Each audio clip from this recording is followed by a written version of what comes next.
Romo Aloysius Budi Purnomo. Beliau 2004 meninggalkan seminari ini. Ya. Rektor 21 tahun yang lalu, dan kami adalah murid-muridnya.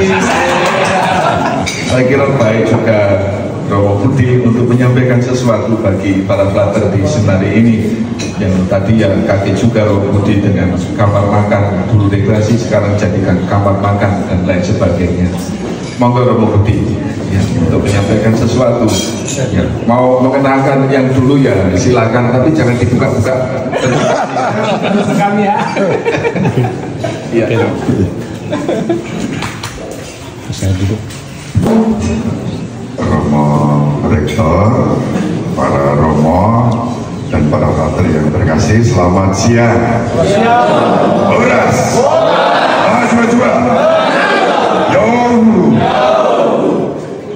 Itu yang saya ingat dan mengesankan, bagian dari hospitalitas, dan bagi saya itulah tanda salam, shalom, damai sejahtera yang saya alami mulai 25 tahun yang lalu ketika sebagai imam yang masih sangat muda, karena masih bawah 5 tahun. Saya tahbisan tahun 96 bulan Juli tanggal 8, lalu pada tahun 2000 bulan Juli saya diutus untuk berangkat melayani di Seminari Tinggi Santo Petrus Sinaksak, Pematang Siantar ini sampai tahun 2004. Sesuai kontrak pertama 2 tahun, diperpanjang 2 tahun, tetapi dengan satu beban yang saya tanggung, memikul salib, karena sebagai imam balita diberi mandat untuk menjadi staf dan rektor di Seminari Tinggi tercinta ini. Tapi yang dulu saya anggap salib, pada tahun 2025 ini saya berjumpa dengan sahabat-sahabat saya yang dulu satu rumah tapi beda meja makan. Sekarang sudah satu meja makan, dan salib itu menjadi kebangkitan. Sahabat-sahabat saya sekarang sudah dipercaya juga untuk melayani para calon imam di Seminari Tinggi ini. Romo Pram, Romo yang Gusti, kemudian Romo Edi. Ini satu-satunya Romo yang sudah sejak lahir Gusti. Gusti dalam bahasa Jawa Tuhan. Maka untuk saya sungguh suatu pengharapan yang luar biasa. Dulu rafter hanya satu tempat ini dan di sana. Sekarang sudah tambah ruang rekreasi menjadi rafter. Kalau dulu semua Romo staff itu makan di sini, sekarang dibagi-bagi. Suatu kemajuan panggilan yang bagi saya sangat dahsyat. Terima kasih Romo Beno sebagai Ketua Komisi HAK Kosmaragung Medan yang bersinergi dengan kami. Sekarang saya bertugas sebagai Sekretaris Eksekutif Komisi Hubungan Antaragama dan Kepercayaan Konferensi Wali Gereja Indonesia. Di Romo Beno itu punya dekengan orang pusat. Dan hari-hari ini saya diundang untuk konsolidasi, animasi, dan sosialisasi visi misi untuk Komisi Hubungan Antaragama dan Kepercayaan Konferensi Wali Gereja Indonesia. Terima kasih untuk hospitalitas yang selalu saya terima setiap kali saya ada di tempat ini. Ini merupakan pengalaman pertama sejak saya pulang pada tahun 2004 yang lalu. 21 tahun kemudian saya bisa menikmati lagi lauk pauk dan makanan minuman di seminari ini. Tadi Romo Asrot sempat mengatakan Romo Budi ini dari dulu ya begini-begini saja. Tanda bahwa saya tidak berkembang.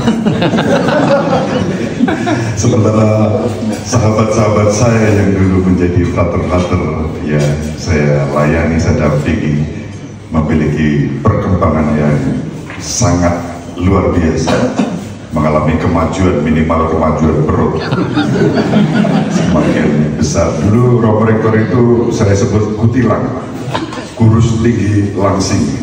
Sekarang sudah tidak kutilang lagi, beliau dengan wibawanya sebagai bapak di rumah ini, di rumah formasi. Pada Romo Gusti saya selalu bilang, Romo menjadi staf formator itu adalah menjadi formator yang melayani, bukan menjadi diktator yang menindas, tapi memberikan kebebasan. Dan itulah sukacita yang membuat saya tetap awet muda. Nah, meskipun dulu memanggil salib, sekarang sudah bangkit. Baik ketemu yang sudah menjadi imam maupun yang tidak menjadi imam, mereka saya jumpai sebagai pribadi-pribadi yang penuh kasih.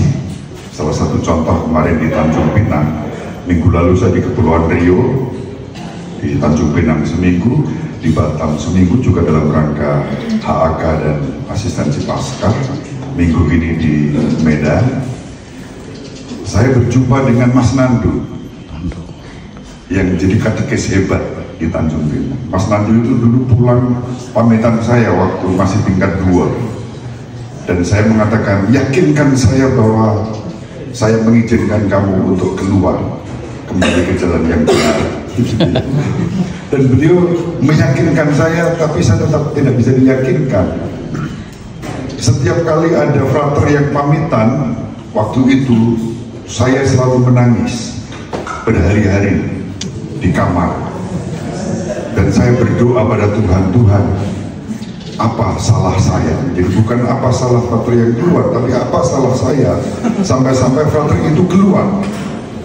Dan satu-satunya frater yang menghibur saya sebelum pulang, karena beliau pandai bermain gitar, saya minta bernyanyi di depan saya, menghibur saya sampai air mata saya berhenti dan saya bisa tersenyum. Lalu saya ikhlas, oke, selamat jalan kawan. Dan kemarin berjumpa, dia sudah punya 4 anak, 2 cowok, 2 cewek. 2 cowok langsung saya minta, ayo masuk seminar sebagai ganti bapakmu. Jadi itu contoh pengalaman sederhana yang saya hidupi selama saya boleh berada di tempat ini 25 tahun yang lalu, mulai dan 21 tahun yang lalu saya meninggalkan seminar ini. Terima kasih, selamat siang, Tuhan memberkati.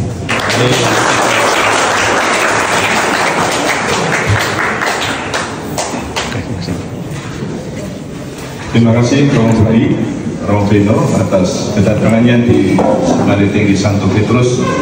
Romo Budi ini ketika masuk seminari ini sebagai rektor di usia 30-an, 2 tahun kayaknya itu, masih muda sekali dulu. Dan kami di usia 20-an tahun juga dulu, yang nggak jauh. Saya masuk sini ke Romo Gusti itu sudah usia 40 tahun ke atas. Staf-staf dulu dalam usia muda memberi diri yang luar biasa untuk seminari ini. Ya, dalam usia muda memberikan diri untuk seminari ini. Terima kasih Romo Budi atas teladan kebaikan 21-25 tahun yang lalu di tempat ini. Dari Romo Ferry sampai Romo Moses, Romo Sagino, itu anak bimbingan Romo Budi pada staf di sini. Ya. Itu yang ya bagi saya pribadi, terima kasih Romo Budi untuk perjumpaan pada siang hari ini yang tidak terduga, tidak juga direncanakan, tetapi Allah menghadirkan kesempatan baik ini untuk kita bersama. Dan saya harap para pelajar semakin juga memacu diri untuk mempersembahkan hidup yang terbaik bagi Allah dan keuskupan kita masing-masing. Terima kasih banyak.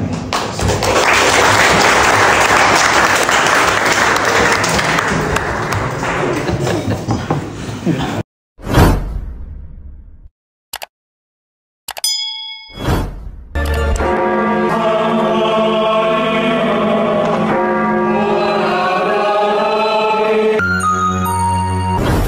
peradaban kasih yang terkasih, sampai jumpa pada episode berikutnya. Terima kasih atas kebersamaan kita. Salam peradaban kasih ekologis. Berkah dalam